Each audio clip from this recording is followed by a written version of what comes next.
इसका जो श्री राम मंदिर रामलला प्राण प्रतिष्ठा का आयोजन अयोध्या जी में हो रहा है, उसी को ध्यान में रखते हुए एक भव्य विशाल रथ यात्रा, जो कि स्वरूप उसका वो खींच के चलना जैसे जगन्नाथ रथ यात्रा का रहता है, उसको खींच करके लेकर के चलना और सभी समाज को इकट्ठे करके यात्रा को निकालने के उद्देश्य से ही आज हम सब आपके मध्य में उपस्थित हुए। ये यात्रा कब निकलेगी और कहाँ से कहाँ तक इसका प्रोग्राम बनाया आपने? यात्रा 21 जनवरी को निकलेगी और जो स्टेशन के पास में महाराजा अग्रसेन जी चौक है, वहाँ से प्रारंभ होगी और उसी के पास मंदिर है, देवी मंदिर, वहाँ ध्वज पूजन होगा और विभिन्न मार्गों से निकलती हुई जहाँ भगत सिंह जी का श्री विग्रह, जिसको हम फुआरा चौक से जानते हैं,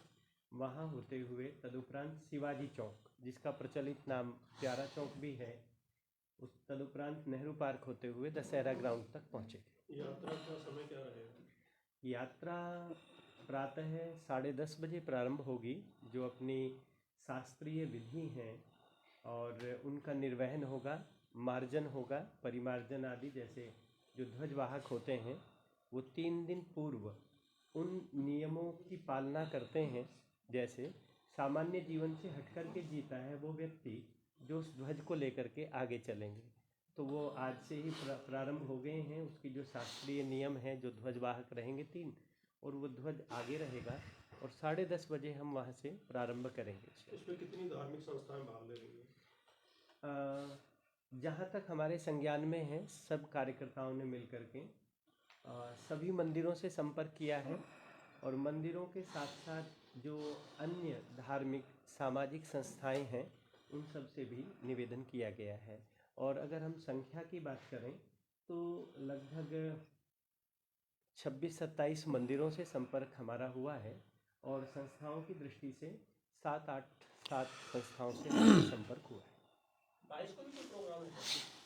हाँ, 22 को आप सबको जानकर के अति प्रसन्नता होगी कि सभी मंदिरों में एक स्थान पर कोई कार्यक्रम नहीं है। एक स्थान पर कार्यक्रम होने का तात्पर्य ये कदापि नहीं है कि एक जगह पर संख्या कम हो गई। वास्तव में क्योंकि सभी ने अपने आयोजन करने हैं, तो उस दिन तो पूरा यमुनानगर राम में होने वाला है। सभी मंदिरों में अभी आप पत्रकार बंधुओं के बीच में भी चर्चा थी कि हलवाई नहीं मिल रहे हैं और टेंट वाले नहीं मिल रहे हैं, मिल ही नहीं रहा है कुछ। तो ये उस दिन ये क्यों नहीं मिल रहा है, ये सब आप समझ ही गए होंगे कि क्यों नहीं मिल रहा। शास्त्री जी, क्या कुछ आकर्षण का केंद्र रहेगा जो यात्रा होगी, उसमें क्या कुछ ऐसी चीजें चाहेंगे, उसके बारे में थोड़ी विस्तृत जानकारी। आपको इस शोभा यात्रा में जो अपनी जो सांस्कृतिक झलक है भारत की और जो सामाजिक संरचना है वो देखने को मिलेगी।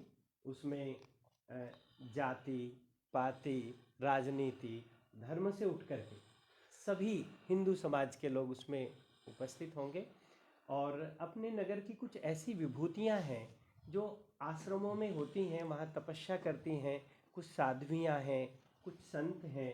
हमने उनसे निवेदन किया है कि आपको सम्मान की अपेक्षा नहीं है, ये ठीक बात है, परंतु हमारा समाज ये चाहता है कि आप समाज में आएँ और अपना हम आपका स्वागत करें। तो बहुत सारी साध्वियाँ और संत उसमें उपस्थित होने वाले हैं और आकर्षण की दृष्टि से एक राम ज्योति उसमें रहेगी, जिसका एक विशाल स्वरूप रहेगा श्री राम ज्योति का। और इसी के साथ साथ मैंने पूर्व में भी अभी आप सभी बंधुओं से निवेदन किया है कि एक रथ है जो कि बाहर से मंगवाया जा रहा है, बहुत व्यय भी है, उसका खर्चीला सा कार्य है वो थोड़ा, परंतु समाज हिंदू समाज का कार्य है तो वो चीज़ें देखने की नहीं होती हैं। तो वो रथ 20 तारीख को यहाँ आ जाएगा, उसको भव्य रूप से सज्जा की जाएगी और श्री रामचंद्र जी का विग्रह उस पर होगा और समस्त हिंदू समाज एक मोटा रस्सा रहेगा, उसको खींच करके सावधानी पूर्वक, कोई उसमें दुर्घटना की संभावना रहती है तो वो भी ना हो और उसको लेकर के सब चलेंगे।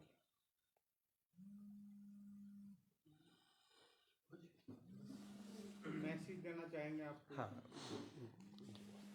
मैं सबको एक सबसे पहले तो राम मंदिर की प्राण प्रतिष्ठा की बहुत बहुत बधाई देना चाहता हूँ और मेरा सभी समाज से, पूरे देश से, यमुनानगर से, जगाधरी में सबसे एक निवेदन है कि राम मंदिर को जो पहले विषय था उस सब को भूलकर पूरा समाज राम मंदिर के, इस मंदिर के समर्थन में खड़ा हो। जाति पाति से ऊपर उठकर अगर 2-3 लाइनों में बात बोलनी हो तो एक ही बात है कि भूल कर भी मुख में जाति पंथ की न बात हो, भाषा प्रांत के लिए कभी न रक्तपात हो, भला हो जिसमें देश का वो काम सब किए चलो।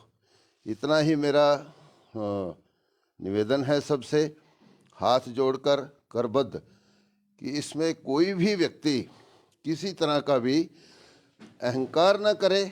राम मंदिर बन रहा है, ये बहुत ही खुशी का विषय है और केवल मंदिर का नहीं है, ये भारत की प्राण प्रतिष्ठा हो रही है। भारत पुनः खड़ा हो रहा है और विश्व गुरु की ओर अग्रसर हो रहा है। धन्यवाद।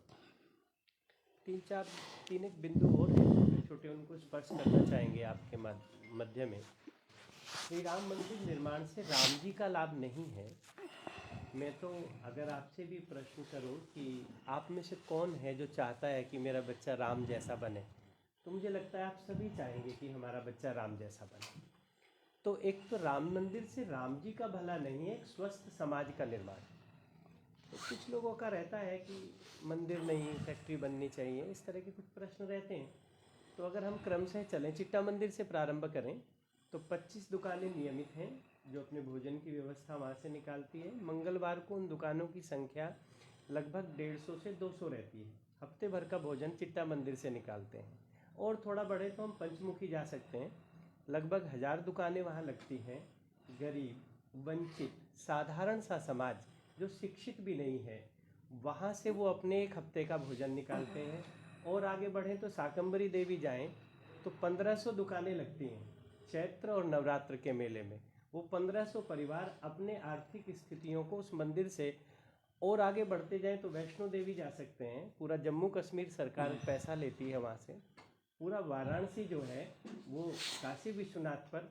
तो फैक्ट्री बननी चाहिए, निसंदेह बहुत उन्नति होनी चाहिए, लेकिन फैक्ट्रियों से मंदिर को जोड़ करके बात करना वो अनुचित सा लगता है।